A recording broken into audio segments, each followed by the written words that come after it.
आपको दिया कार्ड और अकाउंट नंबर लेकर के आना है। है रिज्यूम लेकर और अपना डॉक्यूमेंट लेकर, तो फिर क्या पूछा है उसमें? आपका कौन सा ब्रांच है? सबसे पहले तो मेरा ब्रांच हुआ diploma in mechanical engineering. Hi everyone, फिर से एक नए वीडियो में आप लोगों का स्वागत है।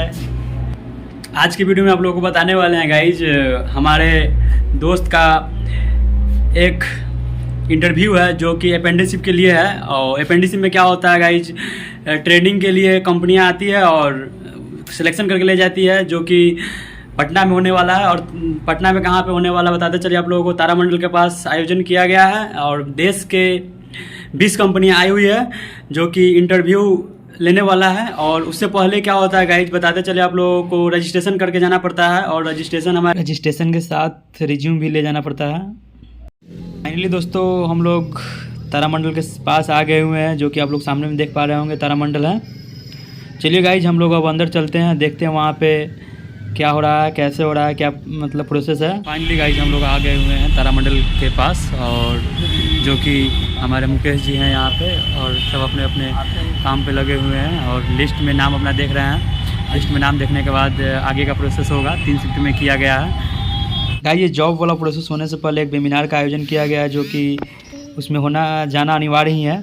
तो गाइज चलिए वेबिनार में जाते हैं।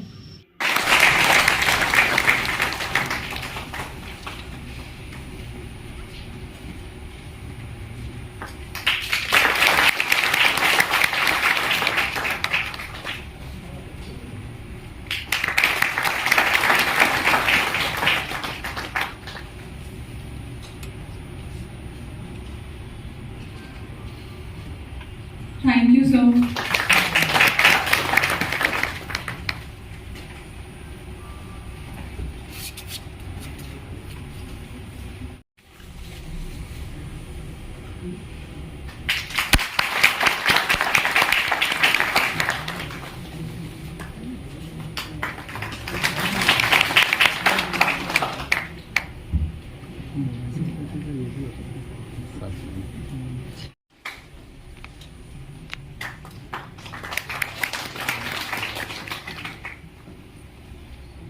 Thank you very much, sir.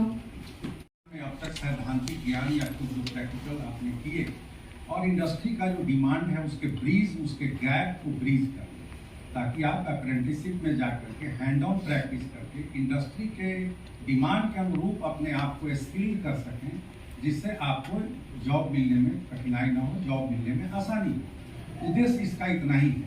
Apprenticeship को कभी एक जॉब के रूप में ना देखें, बल्कि इसको इस रूप में देखें कि 1 साल की अल्प अवधि में, छोटी सी अवधि में हम अपने आप को, हम अपने स्किल को कितना डेवलप करते हैं जो इंडस्ट्री के लिए एक्सेप्टेबल और हम आसानी से किसी इंडस्ट्री में एक्सेप्टेबल हो। मैं आपको एक सिंपल उदाहरण से मैं बता रहा हूँ कि अभी आपको, बल्कि आप जा करके ऊपर देखें, अभी प्रोजेक्शन सिस्टम तारामंडल का लग रहा है ऊपर।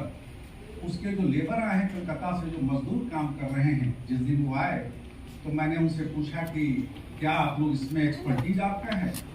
तो वो जो लेबर क्लास के लोग हैं उन्होंने कहा कि सर मैं कल ही फ्रांस से आया हूँ उस तरह का इंस्टॉल कर।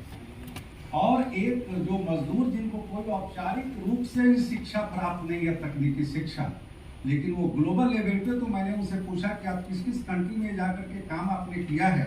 तो उसने यही कहा कि सर ये पूछे कि किस कंट्री में अब तक हमने नहीं विजिट किया है।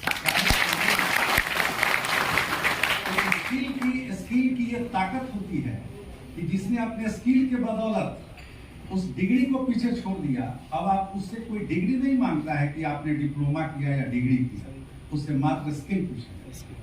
तो अगर आप इंजीनियरिंग कॉलेज और पॉलिटेक्निक में आप पढ़ने आए हैं तो आपसे एक्सपेक्टेशन यही है इंडस्ट्री का कि आप हाईली स्किल करके निकले। और बोर्ड ऑफ प्रैक्टिकल ट्रेनिंग का मैं हृदय से धन्यवाद देना चाहता हूँ कि काफी गंभीरता से, आज से नहीं, मुझे याद है कि बिहार में इन लोगों के द्वारा लगभग 25 वर्षों से लगातार प्रयास, आपका ये बल्कि थोड़ा सा नंबर और बढ़ा लें। और मैं ये भी कहूँगा BOPT वालों को कि आप 1 साल का जो रखे हैं, अगर इसको कम से कम, जो आपके एक्ट में भी है, अगर आप इसको 1 साल ट्रेनिंग और 2 साल जॉब, मतलब उसको 3 साल के लिए अगर आप एक्सटेंड कर देते, नॉट 3 इयर्स, तो कम से कम 2 इयर्स के लिए भी एक्सटेंड कर लेते अपने ट्रेनिंग प्रोग्राम को, तो हमारे बच्चे निश्चित रूप से बिहार के बच्चे मेहनती होते हैं, इसमें तो ये तो निर्विवाद सत्य है। मानव ही बिहार की पूंजी है, बिहार के पास और कोई पूंजी नहीं है।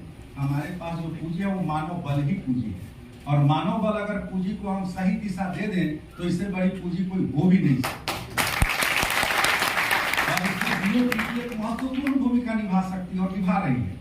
मैं दावे के साथ कह सकता हूँ, क्योंकि आरंभ में बीओपीटी का काम मुझे देखने को मौका मिला था, तो काफी सीरियसली इन चीजों को टेकअप किया जा रहा है। अगर 2 साल के लिए इस अवधि को अगर बीओपीटी बढ़ा देती तो निश्चित रूप से हमारे जो छात्र हैं वो पूर्ण रूप से दक्ष होकर न केवल नेशनल लेवल पे बल्कि ग्लोबल लेवल पे अपनी दक्षता को प्रमाणित कर सकते हैं। इसलिए इस कार्य के लिए आपको बधाई देता हूं अपने विभाग की ओर से, और मैं आपके प्रति आभार व्यक्त करता हूं। मैं आभार व्यक्त करता हूं उस इंडस्ट्री रिप्रेजेंटेटिव को भी जो इतनी दूर से आकर के और हमारे बच्चों का चयन करेंगे। और मैं एक बात और बता दूं कि बच्चों को चयन करने के क्रम में अगर आपको लगता हो कि इन बच्चों के में इस स्किल की कमी है, थोड़ा इसको और ठीक से एक फीडबैक भी हमें चाहिए इंटरव्यू के बाद। जो बीओपीटी के जो हमारे बिहार में जो नोडल ऑफिसर हैं उनके माध्यम से हमें अवगत करा दिया जाए, ताकि जो और कमियां हैं बच्चों में हम लोग उसको दूर कर सकें। Thank you very much. Thank you sir. आपने जो भी यहाँ पे आए हुए हैं as Bihar council of science and technology सह संयुक्त निदेशक विज्ञान एवं प्रौद्योगिकी विभाग, बीओपीटी के निदेशक महोदय, यहाँ पर बीओपीटी के प्रतिनिधि के रूप में मौजूद श्री के.एन. मिश्रा जी, सभी हमारे इंडस्ट्रीज के आप सभी एचआर गण, सभी कंपनी प्रतिनिधिगण, सभी हमारे मीडिया बंधुगण, छायाकार बंधु, और इस कार्यक्रम में आज के जो हम लोगों की मेन बोले सुपरस्टार या स्टार सभी हमारे छात्र छात्राएं, सभी लोगों का मैं सर्वप्रथम स्वागत करता हूं हमारे बीसीएसटी के सभागार में। और मैं आप बीओपीटी को विशेष रूप से धन्यवाद देता हूं कि आपके द्वारा एक अच्छा कार्यक्रम आज आयोजित करवाया जा रहा है, जिसमें हमारे बिहार के छात्र छात्राएं भले वो किसी भी फील्ड की हों, किसी भी स्ट्रीम की हों, वो सभी लोग इससे लाभान्वित होंगे। और उन लोगों का अगर चयन नहीं भी होता है तब भी उनको एक्सपोजर मिलेगा इस चीज़ का, किस प्रकार से बड़े लेवल पे कोई जॉब फेयर होता है, अप्रेंटिसशिप प्रोग्राम होता है, उसके बारे में लोग जान सकेंगे। तो कम से कम अगर चयन नहीं भी हुआ तो वो लोग फिर अपनी कमियों को देख करके उनमें सुधार करेंगे, और उसके बाद अगले बार पूरी तैयारी के साथ आके 100% अपना सिलेक्शन सुनिश्चित करवाएंगे। तो इसका ये भी हम लोगों का फायदा होगा। हमें इसको इस नज़रिए से भी देखना चाहिए कि जिन बच्चों का चयन हो गया तो ठीक है, नहीं हुआ तो उनका एक्सपोजर हम लोगों का हो गया। और हम लोग इस चीज़ को देखते भी हैं, कॉलेजेस में मैं विजिट भी करता हूँ, और हमारे सभी एचआर लोग भी, आपको भी बहुत बड़ा एक्सपोजर इस चीज़ का होगा, अनुभव होगा कि बच्चों में आज के समय में जो चीज़ इंडस्ट्रीज की डिमांड है वो है मुख्यतः स्किल, और स्किल के लिए थैंक यू सर। आपने जो भी लोग यहाँ पे आए हुए हैं as training as well as some of the students, ladies and gentlemen, I have been really honored to at least connect to you all people remotely, and as you all might be knowing that today happens to be one of the most important day for Board of Practical Training Eastern Region, as we are conducting regional apprenticeship come the 5 major states located in the eastern region. At least have उपस्थित तमाम सम्मानित अतिथिगण, विभिन्न कंपनियों से आए हुए उनके representative,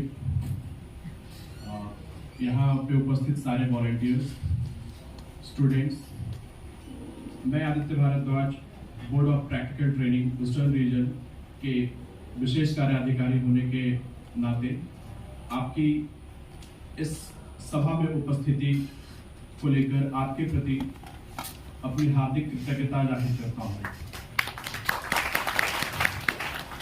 समय की कमी को ध्यान में रखते हुए, चूँकि पिछले 3 दिनों पहले हमारे इस परिसर में मुख्यमंत्री का आगमन हुआ था और यहाँ के निरीक्षण का काम हुआ, उससे रिलेटेड बहुत सारे काम हैं जिनको अभी समय से पूरा करना है।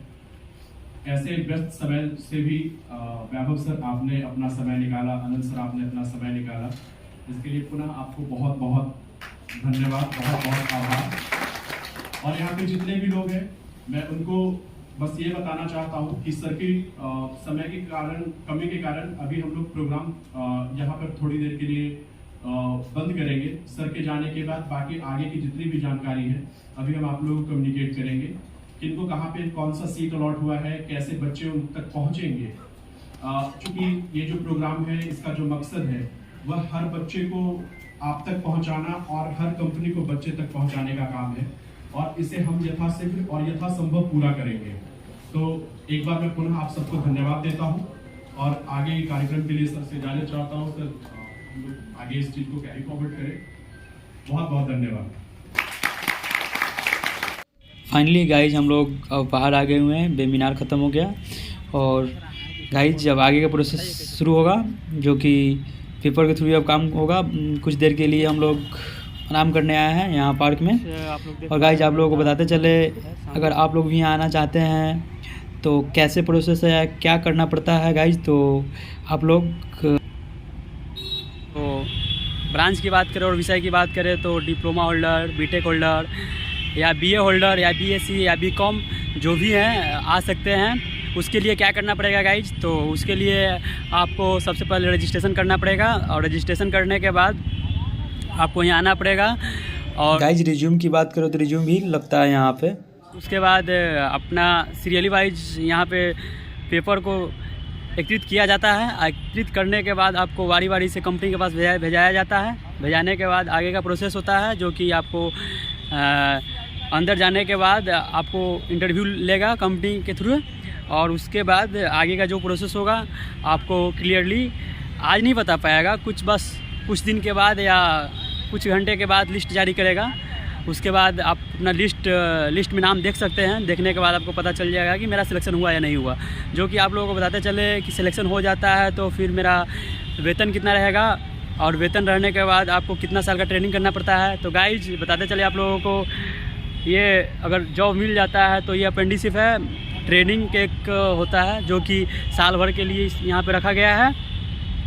और साल भर के बाद आपको वहाँ से अगर चाहेगी कंपनी तो आप उस कंपनी में रख लेगा, और नहीं अगर चाहेगा तो आपको क्या बोलते हैं अपेंडिसिप का सर्टिफिकेट बना के दे देगा, और वहाँ से आप लोग दूसरे कंपनी में जा सकते हैं। और जाने के बाद आप वहाँ पे एक्सपीरियंस सर्टिफिकेट लगा के अपना काम कर सकते हैं। तो गाइज फाइनली यहाँ पे सैकड़ों स्टूडेंट आए हुए हैं जो कि नंबर में लगे हुए हैं। बस तारामंडल है ये पटना का। और आप लोगों को बताते चले यहाँ पे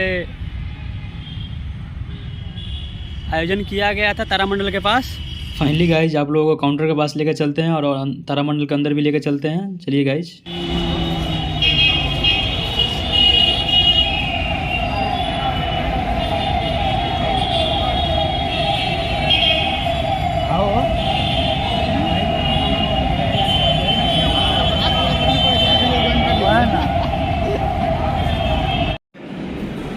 तब भी 13,000 रुपया घर में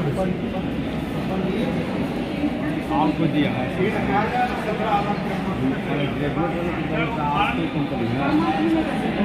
पर मंथ मिलेगा। वहाँ पर आते समय आधार कार्ड और अकाउंट नंबर लेकर के आना है। गाइज एक स्टूडेंट हमारे सामने में जो कि इंटरव्यू दे के आया है, उनसे चलिए मिलते हैं और बात करते हैं जो कि क्या क्या पूछा गया अंदर। और चलिए गाइज तो उनसे मिलवाते हैं आप लोगों को। तो गाइज देखिए, आपका नाम क्या हुआ? इंद्रजीत कुमार। इंद्रजीत जी, आप बताइएगा अंदर आप जो गए हैं रिज्यूम लेकर और अपना डॉक्यूमेंट लेकर, तो फिर क्या पूछा है उसमें? आपका कौन सा ब्रांच है? सबसे पहले तो मेरा ब्रांच हुआ डिप्लोमा इन मैकेनिकल इंजीनियरिंग। अच्छा। मैं सबसे पहले गया था SSWL में। हाँ। SSWL कंपनीज में। तो उसने सबसे पहले क्वेश्चन किया, इंट्रोडक्शन पूछा, और उसके बाद एक दो टेक्निकल क्वेश्चन भी पूछे, law of thermodynamics, Newton's law, यही सब पूछा। तो फिर आपका कैसा परफॉर्मेंस रहा वहाँ पे? कुछ बताया, कुछ नहीं बताया। तो आपको क्या बताया, मतलब सिलेक्शन के लिए क्या रिजल्ट आउट किया है या नहीं किया? हाँ, उसने पूछा कि कब तक ज्वाइन कर सकते हैं। तो मैंने बोला कि हाँ मिड ऑफ फरवरी में ज्वाइन करने के लिए रेडी है। Okay, thank you. इंटरव्यू देने के बाद आपको अगर कंपनियां सेलेक्ट करना चाहेगी तो फिर बाद में आपका लिस्ट जारी कर देगा। तो गाइज हमारे साथ लास्ट तक बने रहने के लिए आप लोगों को बहुत बहुत धन्यवाद। वीडियो कैसा लगा आप लोग कमेंट करके जरूर बताएंगे, और फिर से नेक्स्ट वीडियो मिलते हैं। आज के लिए इतना ही। Thank you, thanks for watching.